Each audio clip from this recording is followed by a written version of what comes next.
Meu nome é Lívia P. Mendes e tenho 29 anos.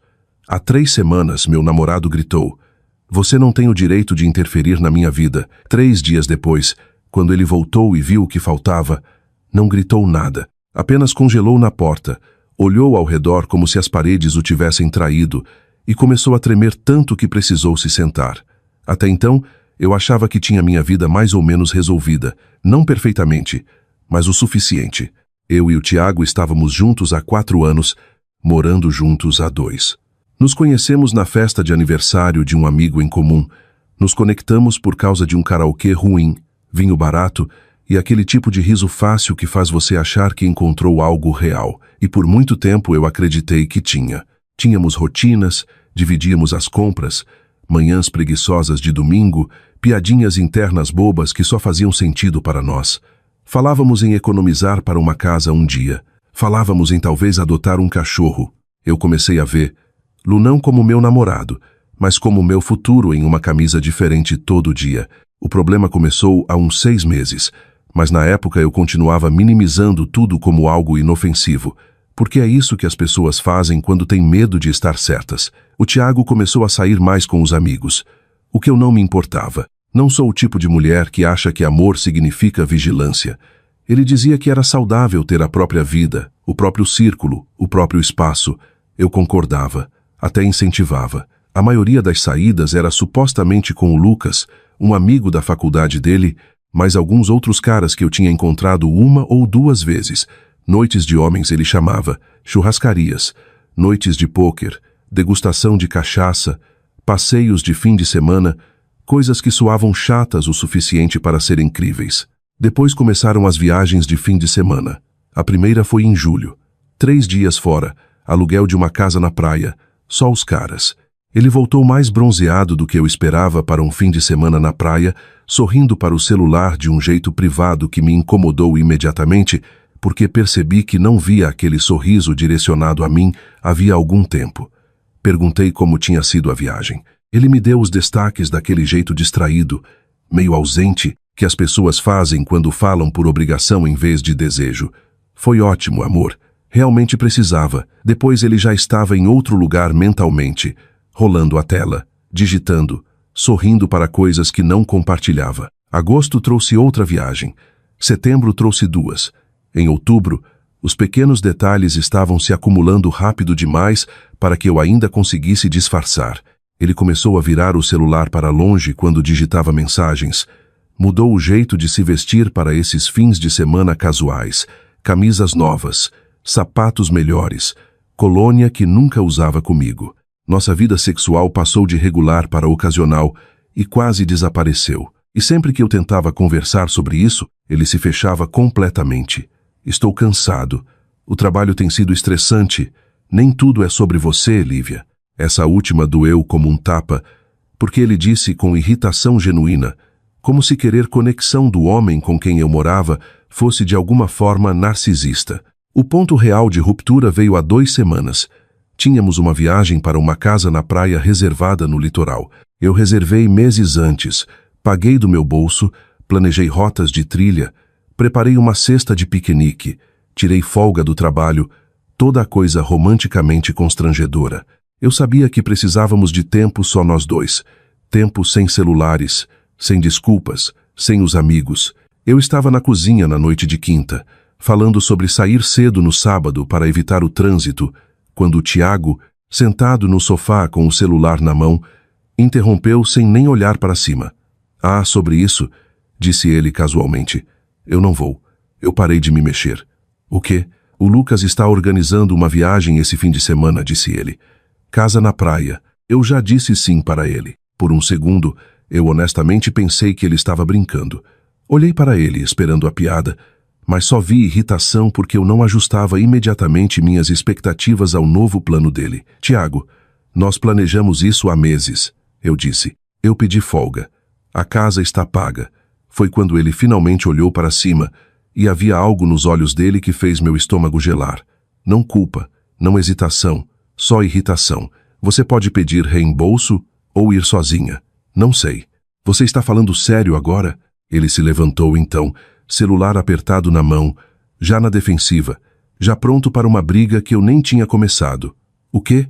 Você espera que eu nunca faça nada com meus amigos, que eu esteja sempre disponível toda vez que você decide que precisamos de um grande conserto no relacionamento? Não é isso que estou dizendo. Você não tem o direito de interferir na minha vida. A voz dele cortou nosso apartamento com tanta força que por um segundo tudo ficou completamente parado. Eu lembro de olhar para ele e sentir algo se acomodar dentro de mim. Não raiva, não coração partido, ainda não. Algo muito mais quieto, muito mais perigoso. Final. Você tem toda a razão, eu disse. Ele piscou, desconcertado com quão calma eu soava. Ótimo, disse ele. Então terminamos de falar. Eu observei ele entrar no quarto e fechar a porta. Eu fiquei parada ali na sala, cercada pelos móveis que eu tinha pago na maior parte, no apartamento alugado em meu nome, com as contas debitadas automaticamente da minha conta, e tomei uma decisão. Porque o Tiago não sabia algo importante sobre mim. Eu sou muito boa com dinheiro. Sempre fui. Enquanto ele gastava como se a vida fosse continuar carregando, ele não importasse o que fizesse, eu economizava, planejava, construía segurança em tudo. O apartamento estava em meu nome porque o score de crédito dele era um desastre quando nos mudamos. O carro que ele dirigia era financiado por mim porque ele já tinha muita dívida. A TV, o sistema de som, a máquina de café que ele usava toda manhã como oxigênio, a linha de telefone melhorada, até a maioria dos eletrodomésticos da cozinha, a lâmina de barbear dele, os produtos dele, tudo o que ele usava diariamente, sem pensar em quem pagava pelo espaço que ele usava. Depois a sala de estar. Essa parte exigiu uma abordagem diferente, porque quase tudo naquela sala era meu. A TV, o sistema de som, o videogame, a máquina de café que ele usava toda manhã como se fosse parte da identidade dele. Eu tirei os recibos, todos eles. Espalhei. Tirei fotos de cada item ao lado da prova de compra. Não porque eu precisava de validação, mas porque queria documentação. O amigo dele apareceu por volta das 14. Ele não fez muitas perguntas quando viu as caixas. Vocês estão terminando? Perguntou. Algo assim, eu disse. Ele assentiu uma vez. É por isso que ele ainda está na minha vida. Carregamos tudo o que era realmente meu para a caminhonete dele, com cuidado. Sem danos, sem bagunça, só remoção. Quando terminamos, o apartamento parecia diferente. Não vazio, mas despido. O sofá ainda estava lá, a mesa de jantar, algumas coisas básicas, mas toda a vida em que o Tiago tinha se acomodado tinha sumido. As coisas caras, os upgrades, as conveniências silenciosas em que ele nunca pensava. No sábado à noite, eu sentei no mesmo sofá comendo comida delivery, olhando para um espaço que parecia desconhecido e pacífico ao mesmo tempo. No domingo, foi quando tudo ficou claro. Eu cuidei primeiro do plano de celular dele. Sempre esteve na minha conta. Ele nunca pagou por ele, nem uma vez. Eu não cancelei o serviço dele. Só transferi o número dele da minha conta e substituí por um novo em um plano básico. Ele ainda teria um celular funcionando. Só não teria mais os contatos, o número antigo, a conveniência. Era mesquinho? Talvez. Eu me importava? Nem um pouco. Depois fiz algo que deveria ter feito meses antes. Passei pelos registros financeiros, extratos do cartão de crédito, transações, datas. À primeira vista parecia normal. Restaurantes, gasolina, viagens. Mas então eu diminuí o ritmo. Olhei mais de perto. Jantares para dois, não contas de grupo, não divisões compartilhadas. 2 cobranças de hotel na mesma cidade. Por que alguém precisaria de hotel na cidade onde mora? Então eu vi uma cobrança em uma loja de roupas masculinas cara, seguida de uma compra na loja de cosméticos. Colônia, não uma marca que ele usava, não uma que eu tinha comprado para ele. Minhas mãos gelaram. Abri nossa conta de celular compartilhada. Histórico de localização. Ele nunca tinha desligado, provavelmente esqueceu que existia. Rolei para trás. Julho. Aquela viagem dos caras para a praia, o celular dele tinha sinalizado em um resort em Búzios, não exatamente território de praia com os amigos. Agosto. Outra viagem. A localização dele estava em Copacabana. 3 dias seguidos. Mesmo hotel. Um hotel de lazer. Não uma casa na praia. Não uma cabana. Setembro. Mais do mesmo. Datas diferentes. Mesmo padrão. Mesma mentira. Eu me recostei na cadeira, olhando para a tela. Então fiz mais uma coisa. Criei uma conta falsa. Procurei o Lucas, o melhor amigo dele. Rolei pelos posts dele. Todo fim de semana que o Tiago alegou estar com ele, o Lucas tinha estado em outro lugar, em casa, em eventos locais, postando fotos que não incluíam o Tiago. As viagens eram falsas, todas elas, o que significava que a verdade era pior, muito pior. O Tiago não tinha escolhido os amigos em vez de mim, tinha escolhido outra pessoa por meses, e eu tinha pagado por isso. No domingo à noite, tudo fazia sentido. A distância, a defensividade, o jeito como ele disse que eu não tinha o direito de interferir na vida dele. Ele estava certo, eu não tinha, porque a vida que ele estava vivendo nunca foi realmente nossa. Na segunda de manhã, eu acordei cedo. Não porque tinha algum lugar para ir, mas porque precisava estar pronta. O Tiago deveria voltar por volta do meio-dia. Foi o que ele disse antes de sair, como se tudo ainda fosse estar esperando por ele, exatamente como ele deixou. Eu segui minha rotina normal mesmo assim. Café, banho, me vestir, os mesmos movimentos que tinha feito 1000 vezes antes, exceto que agora tudo parecia mais nítido, mais deliberado. Eu tinha tirado o dia de folga, mas ele não sabia. Queria estar lá quando ele entrasse. Queria ver o momento em que acertasse nele. 12h15. Ouvi a chave girar na fechadura. A porta abriu. A mala dele rolou primeiro, as rodas arrastando levemente no chão. Depois ele entrou, olhos baixos, ainda olhando para o celular. Deu 3 passos no apartamento antes de parar, completamente imóvel. Eu observei acontecer em tempo real. A confusão, o jeito como os olhos dele subiram devagar, varrendo a sala, tentando entender o que via. A ausência antes da compreensão. O cérebro dele tentando combinar memória com realidade e falhando. O quê? A voz dele saiu fina, quase inexistente. O que aconteceu? Ele deu outro passo à frente, virando em um círculo lento como se o espaço pudesse se rearranjar se ele se movesse o suficiente. Cadê a TV? Perguntou. Cadê? Cadê tudo? Eu estava sentada à mesa de jantar, o único lugar na sala que ainda parecia pertencer a nós dois. Ei, eu disse calmamente, como foi a viagem? Ele ignorou a pergunta. Minhas coisas, disse ele. Mais alto agora. Cadê minhas coisas? Eu embalei, respondi. Ele se virou para mim, finalmente me olhando de verdade. Do que você está falando? A voz dele rachou entre raiva e incredulidade. Este é o nosso apartamento. Eu me levantei devagar. Não, eu disse não é. Ele piscou. Este é o meu apartamento, continuei. O contrato sempre esteve em meu nome. E tudo o que está faltando, gesticulei ao redor da sala, é meu. Ele me encarou como se eu tivesse trocado de idioma no meio da frase. Você não pode simplesmente... Ele começou, depois parou, tirando o celular. Vou ligar para alguém. Olhou para a tela, franziu a testa, apertou algo. Nada. Que diabos? Murmurou. Por que meu celular? Cadê meus contatos? Ah, eu disse levemente. Eu tirei sua linha do meu plano. Você tem serviço, só um número novo. Vai ter que reconstruir os contatos. Ele olhou para mim como se eu tivesse acabado de dar um tapa nele. Você mudou meu número, disse ele. Você está falando sério agora? Era minha conta, eu disse simplesmente. O rosto dele ficou vermelho. Cadê o carro? Exigiu em seguida, a voz subindo. No depósito, respondi. O quê? Está em meu nome, eu disse. Sempre esteve. Você nunca fez um pagamento. Eu fiz. Ele deu um passo para trás levemente, como se a sala tivesse inclinado. Eu podia ver acontecer, peça por peça, a realização. Isso não era uma briga. Não era algo que ele pudesse conversar para sair. Isso era realidade. Você não pode fazer isso, disse ele.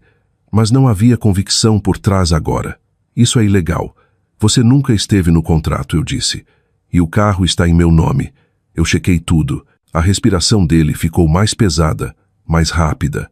Ele olhou ao redor novamente, olhando de verdade dessa vez para o que restava, para o que não estava, para quanto da vida dele tinha dependido de coisas que ele nunca questionou. Então os olhos dele pousaram na pilha de caixas perto da porta, 15 delas rotuladas com cuidado. Tudo o que ele possuía, condensado. Por quê? Perguntou finalmente. Só uma palavra. Baixa. Eu não respondi diretamente. Como foi a casa na praia? Perguntei em vez disso. Ele congelou. O quê? A viagem, eu disse. Com o Lucas. Aquela para a qual você cancelou nosso fim de semana. O rosto dele mudou. Não dramaticamente, só o suficiente. Foi boa, disse ele. Eu assenti devagar. Que interessante, respondi. Tirei meu celular, abri as fotos, os extratos, as localizações. Todas essas cobranças, eu disse, rolando. Jantares românticos, hotéis nesta cidade. Não exatamente preços de casa na praia. Ele não falou. Seu histórico de localização ainda está ligado, continuei. Você esteve no hotel em Copacabana 3 dias. Mesmo lugar em que esteve várias vezes nos últimos meses. A boca dele abriu, fechou, abriu novamente. Nada saiu. E o Lucas? Acrescentei. Ele não estava lá. Eu chequei. Silêncio, pesado, final. Tem uma mulher. Eu disse. Não uma pergunta, uma afirmação. Ele olhou para o chão, não negou, não confirmou. O que me disse tudo. Há quanto tempo? Perguntei, sem resposta. 6 meses. Insisti. 7. Os ombros dele caíram. Eu não quis que acontecesse, disse ele baixinho. Eu quase ri. Não porque era engraçado, mas porque era exatamente o que eu esperava. Eu não me importo com o porquê aconteceu, eu disse. Isso chamou a atenção dele. Ele olhou para cima.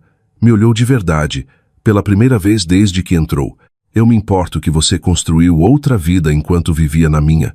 Continuei. Usando meu apartamento, meu carro, meu dinheiro. Eu nunca. Ele começou. Você fez. Eu cortei. Talvez não intencionalmente, mas fez. Os olhos dele se encheram de algo agora. Arrependimento. Medo. Eu posso consertar isso, disse ele rápido. Vou terminar. Eu vou. Eu não quero que você conserte. Eu disse. Isso o parou.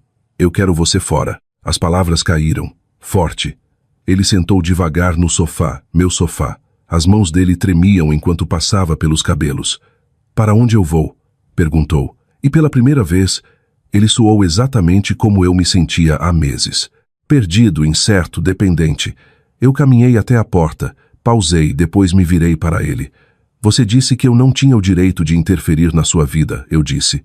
Ele não respondeu. Então eu não estou. Continuei. Só estou me removendo dela. Abri a porta. Você tem até quinta. Acrescentei. Pegue suas caixas. Deixe a chave. Ele olhou para mim. Quebrado, pequeno. Não o homem que eu achava que conhecia. Nem de longe. Lívia, disse ele.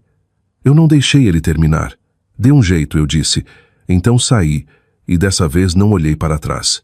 3 semanas depois, o apartamento parecia meu novamente. Não só legalmente, emocionalmente. Essa diferença é mais difícil de explicar, mas você sente em pequenas coisas. No quão quieto o espaço fica quando não há tensão escondida atrás das rotinas do dia a dia. No jeito como você se move pelos cômodos, sem antecipar o humor de outra pessoa. No jeito como seus próprios pensamentos finalmente soam como seus, novamente. O Tiago saiu antes da quinta. Pegou cerca de metade das caixas, deixou o resto para trás como se fossem coisas que ele não se incomodava em reivindicar uma vez que foram despidas da conveniência. Eu não corri atrás dele sobre isso.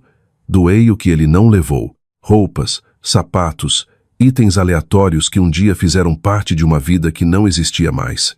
Ele me mandou mensagem de um número novo 2 dias depois. Eu soube que era ele porque escreveu meu nome primeiro. Ah, Lívia, sou eu. Eu não respondi. Outra mensagem veio. Eu errei. Podemos conversar? Bloqueado. Ele tentou de novo de outro número. Bloqueado. Depois por e-mail. Depois por um amigo em comum. Toda a versão da mesma coisa. Explicação, pedido de desculpas. Justificativa embrulhada em arrependimento. Eu não abri a porta para nada disso, porque não havia mais nada dentro de mim que precisasse ouvir. Um amigo me contou que viu o Tiago no centro da cidade 1 semana depois. Com ela. A mulher. Eles estavam sentados, um de frente para o outro em um restaurante.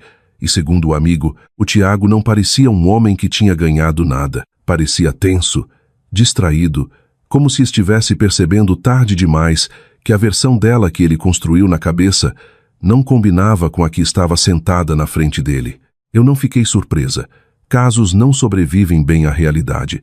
Eles existem nas brechas, nas mentiras, nos momentos cuidadosamente controlados, onde as consequências ainda não existem. Uma vez que esses momentos se tornam vida cotidiana, eles desabam. O Tiago apareceu no meu trabalho uma vez. A segurança me ligou antes de deixar ele entrar. Eu disse para não deixar. Eles o acompanharam para fora. Ele não brigou. Aparentemente só ficou ali parado por um segundo, olhando ao redor como se esperasse que eu saísse e consertasse algo. Eu não saí. Alguns amigos dele entraram em contato.